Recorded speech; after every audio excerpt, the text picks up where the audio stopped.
There we go. All right, guys, how radical were the 80s? Well, I mean, there is something to be said, I guess, for gaming in a simpler time. Exactly. Yes, things certainly were simpler. Of course, we all know where gaming really began, and that was in the 90s.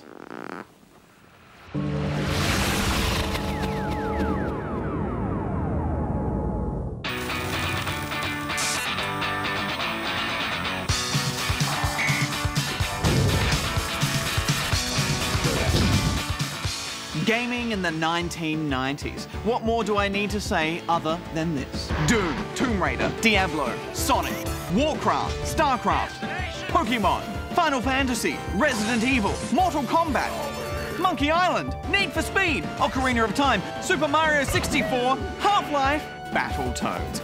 I rest my case. Actually, I don't, because the 1990s, even ignoring all of these revolutionary genre-defining games, was still a revolutionary decade, and in my opinion, the bestest. Let's start with this, the CD-ROM. This magical, silver, shiny disc brought us full-motion video, which is sadly lacking from today's games. Oh, duh. Obviously.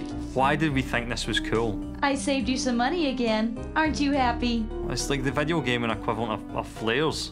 Yeah, well, we all make our own way. It allowed our eyes to be spoiled with pre-rendered graphics and caressed our ears with pristine Red Book audio. You're all mine. CD media may have added long loading times, but we no longer had to install PC games to our hard drives from a teetering pile of your beloved floppy disks, Goose. And also CD media had much more storage space, so it freed up developers from the restrictions of cartridges. PlayStation 1 came out and I had to put this disc in. I was just like, this is crap. I could break this easily. I could snap it in two. Why can't I have my cartridges? I wanted a Nintendo 64.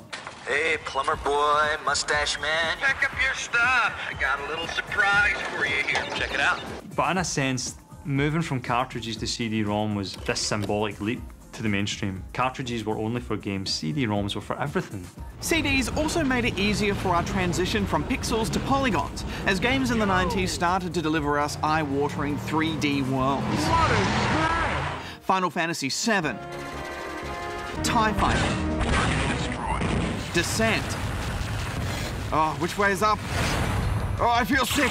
The good kind of sick. Unreal. Unreal it certainly was.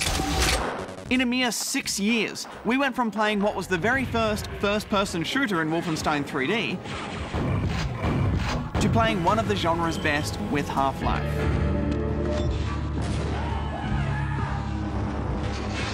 That was the era when the first-person shooter and 3D was emerging, and I think that 3D is the biggest single revolution in computer gaming history. The 90s also delivered us hardware improvements for gaming in high resolutions, external camera engaged, sharper textures, and glowy lighting. The sexy graphics accelerator became an essential component to any serious gamer's PC, even if you were still just playing LucasArts point-and-click adventures. Even though 3D technology had technically begun before the 90s, it wasn't until the 90s that it felt truly solid. And that's the core of the 90s. That's what it really was about. Huge jumps and leaps in technology and visuals. At the start of the decade, we had Street Fighter 2. But by the end of the decade, we had Soul Calibur. Can you look at the leap between those two games? It's just tremendous. You can't even begin to define the 90s by any one title. Gaming just grew tremendously during that period, so it's just almost impossible. And we needed those accelerated frame rates too. You are tied for the lead. PC gaming was becoming increasingly competitive with the advent of local area networked multiplayer. And this led to what I consider to be my most treasured gaming memories. I still remember the day when I worked out how to hide our copies of Quake on the school network, where just a few keystrokes would launch you into a game on any computer within the school. And when 3 PM rocked around, all learning within the school was forcibly put to a halt as our frag fest dragged that network to a slow crawl. Ah, the memories. I challenge you to find anyone who went to a LAN party in the 90s and didn't think it was awesome.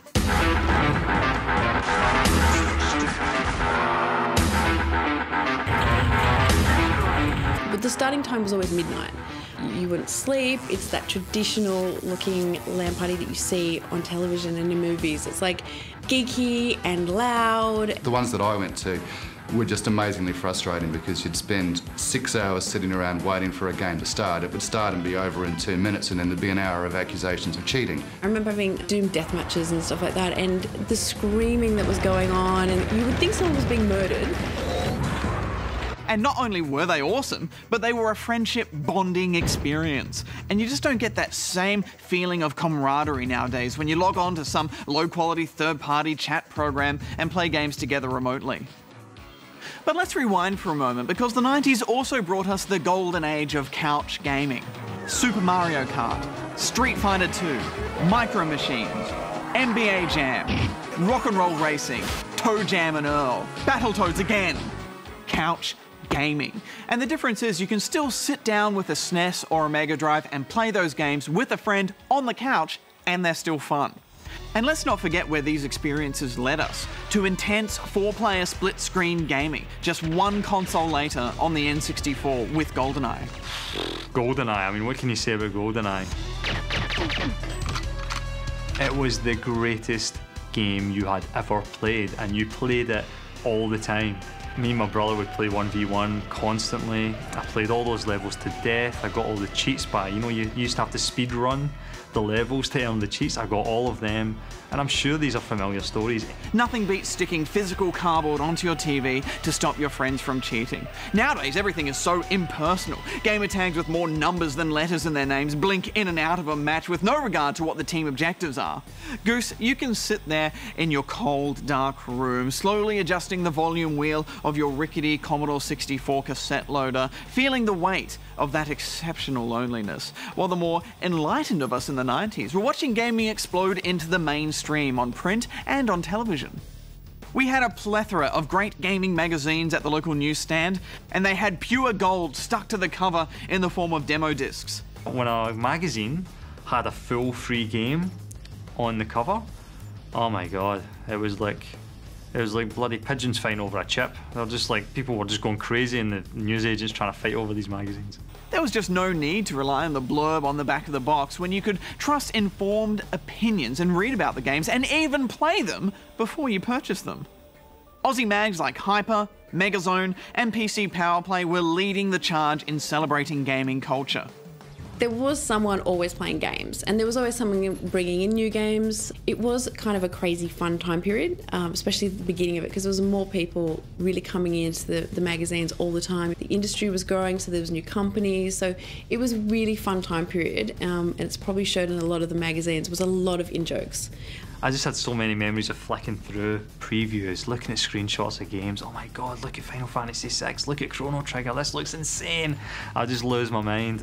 Nowadays, anyone can start up a website and spew forth a bunch of nonsense where they take 4 frickin' paragraphs to get to the point of the article. But back then, you would have these big, epic, eloquent Sega versus Nintendo debates that would sprawl for issues and issues over many years, and they were in print, and you held them in your hands. Meanwhile, on TV, Channel 9's The Zone did its best to break gaming's geeky image. So hang on to your joysticks, stand by to be zoned. UK's ITV fired up the cybernet. Aliens who may or may not be your enemy were completely computer-generated. And Americans had Video Power, where playing Teenage Mutant Ninja Turtles was a gladiatorial experience to the digital death. Make sure you get to him before his bombs get to you or your history. Everyone wanted a slice of gaming, as it was finally being established as a legitimate pastime. Games are also attracting some pretty big Hollywood talent. Mark Skywalker Hamill and Malcolm McDowell on the deck of the TCS Lexington in Wing Commander 4. Good to see you too, Colonel. Or should I say Farmer Blair. Dennis Hopper in Black Dahlia. I mean, who knows what kind of suffering the world would see. Chris Walken in Ripper. Hell of a lot more splatter. Victoria Morsel in Phantasmagoria. Okay, no one remembers her, but these guys in Rebel Assault 2 brought Star Wars to life. Configuration looks Imperial. Copy that. No, wait, there's 2 more. Okay, I think I've got it. Rumor Wayne, I didn't expect to find the likes of you here. How'd you end up on IMDOT? The 90s also took us from the big screen to the littlest of screens with our first serious gaming handhelds. I personally had a Sega Game Gear where I'd pump the likes of Echo the Dolphin and many other games, but it also had a Master System adapter that you would stick in the back and you could play Master System games. And you could even get an adapter that turned it into a television. Oh my god. And only a few years later, the new Game Boy Color and Pokemon, yet another phenomenon born in the 90s. And that's because the 90s was full of firsts. Another game changer was the MMO, which was born thanks to a little thing called the Internet. I'm sure you've heard of it. Transform the Planet Forever. Made popular in the 90s. And what a sight that was to see another avatar in my game for the first time, controlled by someone else connected remotely by a modem. It was magic and didn't go unappreciated. This was a cyber utopia of fledgling online communities learning to coexist in a brave new world.